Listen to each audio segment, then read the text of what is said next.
Bronny James just announced his decision to attend USC next year, so now Bronny is closer than ever to playing with his father. However, the question still remains, how does 18-year-old Bronny stack up to LeBron James at his age? The truth is, they may share the same last name, but their journey is entirely different.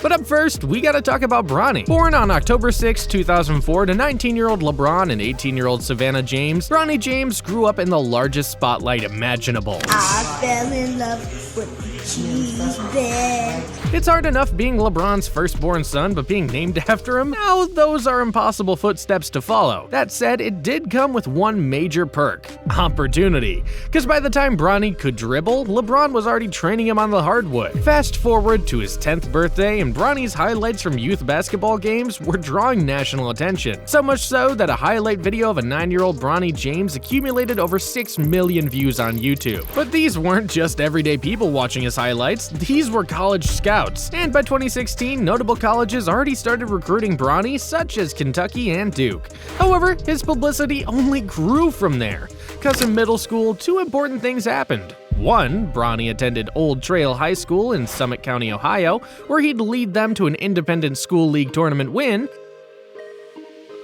And two, Bronny played AAU basketball alongside future high school phenom Mikey Williams on the North Coast Blue Chips. So naturally, word got out that this Bronny James kid was getting pretty good. But just as he was getting comfortable, everything changed. The summer before Bronny's 8th grade year, LeBron dropped a bombshell. He was signing with the Los Angeles Lakers. So on August 6, 2018, Bronny enrolled at Crossroads School, a private K-12 school in Santa Monica, California. There was just one small dilemma: he couldn't play on the varsity basketball team. More specifically, there is a California state rule prohibiting 8th graders from joining high school varsity teams. Although that wasn't a problem for Bronny, it just meant he got to dominate middle schoolers a little longer. In his first game with Crossroads, James scored 27 points in a victory over Culver City Middle School and never looked back. Now, the question wasn't if Bronny could star on a high school team, the question was if he was too good for them. So following 1 year at Crossroads, James transferred to Sierra Canyon School in Chatsworth, Los Angeles. However, James wasn't the only one transferring there. Points 4 times this season in his 4-year career at Sierra Canyon. He is joined by his parents, Savannah and LeBron. He was joined by incoming senior ZR Wade, son of Dwayne Wade. In other words, this suddenly became must-see TV, with ESPN airing 15 of their games. But just like his father, Bronny was born for the spotlight. In his high school debut on November 21, 2019, James scored 10 points off the bench in a 91-44 win over Montgomery High School. Then, a month later on December 14th, he played against his father's alma mater, St. Vincent St. Mary, but once again, Bronny was ready for the smoke. He scored 15 points, including the go-ahead layup in a 59-56 victory. Combine that with a season-high 17 points a few weeks later, and it seemed like Bronny was destined for the NBA. However, just as Sierra Canyon reached the state championship, tragedy struck. They forgot to subscribe to the channel! But seriously, we are building an alley-oop army, so if you want to see more videos like this, hit the subscribe button and turn those notifications on. Which brings us back to the real tragedy, cause despite finishing 30-4, there was one opponent Sierra Canyon couldn't beat: COVID-19. That said, the following year wouldn't be much kinder, and on September 19th, 2020, James made headlines for all the wrong reasons. He accidentally shared a video of himself smoking weed. Now that's a tough blow, but it gets worse, cause 8 months later, James tore his meniscus, forcing him to miss most of his sophomore season. Sheesh, this dude can't catch a break. Fortunately, he returned the following season, although it was far from a fairy tale. In 29 games, Bronny averaged 8.8 points, 3.3 rebounds, and 2.8 assists per game, leading to serious doubt about his future. But thankfully, those concerns were soon put to bed.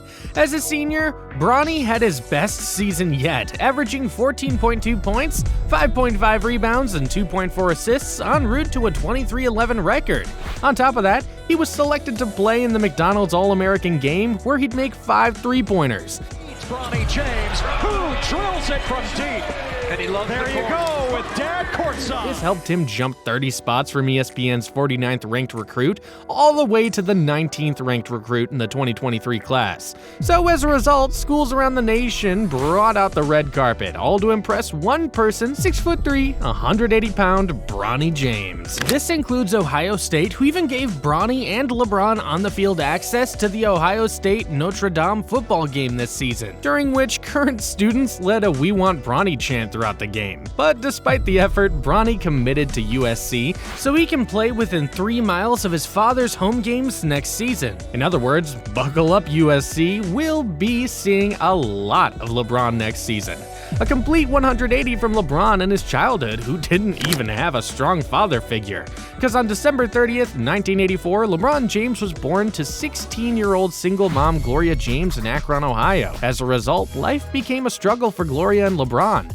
With his father constantly in prison, Gloria worked tirelessly just to put dinner on the table. But this wasn't the life Gloria envisioned for her child.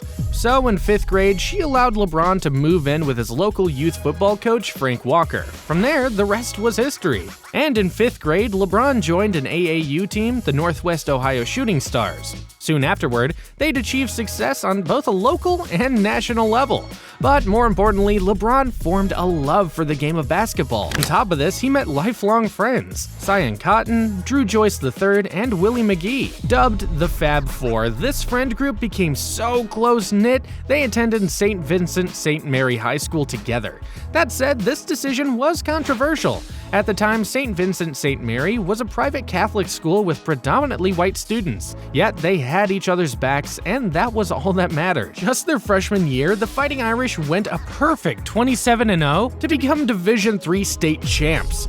More specifically, a relatively unknown 6'2" freshman LeBron James caught the attention of the basketball world, averaging 21 points and 6 rebounds per game. In fact, LeBron became so popular the stadium couldn't even fit all of his fans. So the following season, St. Vincent St. Mary held their home games at the University of Akron's giant 5,492-seat arena. Yet even with the added media attention, LeBron continued to flourish. The Fighting Irish repeated as state champions, while LeBron upped his average to 25.2 points per game. However, little did fans know he was about to change high school basketball forever. Because the summer before his junior year, 16-year-old James grew to a staggering 6'7", gaining even more media attention. Slam magazine writer Ryan Jones even went as far as to call him the best high school basketball player in America right now. Yet, it gets even better. Right before his junior year, LeBron made history, becoming the first high school basketball underclassman featured on the cover of Sports Illustrated, where they nicknamed him the Chosen One.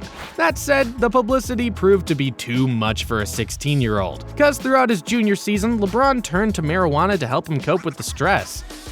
Sounds familiar. Bronny. Regardless, James still pulled through, averaging 29 points and 8.3 rebounds per game. So, heading into his senior year, one thing was already certain. LeBron would be the first pick in the 2003 NBA draft. However, this is where LeBron ran into more trouble, as he started to become less and less careful. Taking full advantage of his name and likeness, he accepted a Hummer H2 from his mom, while also accepting 2 free throwback jerseys worth almost $900, just by posing for pictures. The consequences of these sketchy actions? A 2-game suspension. Which may seem like a big deal to some, but it wasn't to LeBron. Ultimately, the Fighting Irish still won the Division II championship, making their 3rd title in 4s. So fast forward a few months later to June 26, 2003, and at just 18 years old, the Cleveland Cavaliers selected LeBron James 1st overall. Which brings us to where Bronny is now. Only one can't help but notice these are 2 totally different stories. But what if they weren't? Turns out their journeys have a lot more in common than you may think. While their upbringings were complete opposites, their journeys from high school onward are quite similar. Cause, let's face it, they both got lots of media attention, they both felt insane pressure, they both used marijuana to cope through their stress, the list of similarities goes on and on. However, here's the real difference between them: expectations. At the end of the day, both teenagers dealt with sky-high expectations, yet only LeBron's play warranted these high expectations. While Bronny James is a world-class celebrity, his play doesn't match that of a world-class basketball player. Yet. The reality is, you probably don't know who the 17th or 18th ranked recruit is this year. Better yet, a lot of us don't even know who the 1st or 2nd ranked recruits are. But one thing is for sure, we all recognize the 19th ranked recruit, Bronny James. So let's be honest with ourselves, Bronny is a great up-and-coming basketball player, but he isn't LeBron James. As a matter of fact, he's 6 inches shorter and 70 pounds smaller. This means the playing styles are entirely different. LeBron is a physical small forward, whereas Bronny has developed into a sharp shooting guard. That's not a knock against either player, but it just goes to show even if you share the same last name, only an individual can discover themselves as a basketball player. Just like it's up to you to discover another one of our videos. So take your pick, I'll be waiting.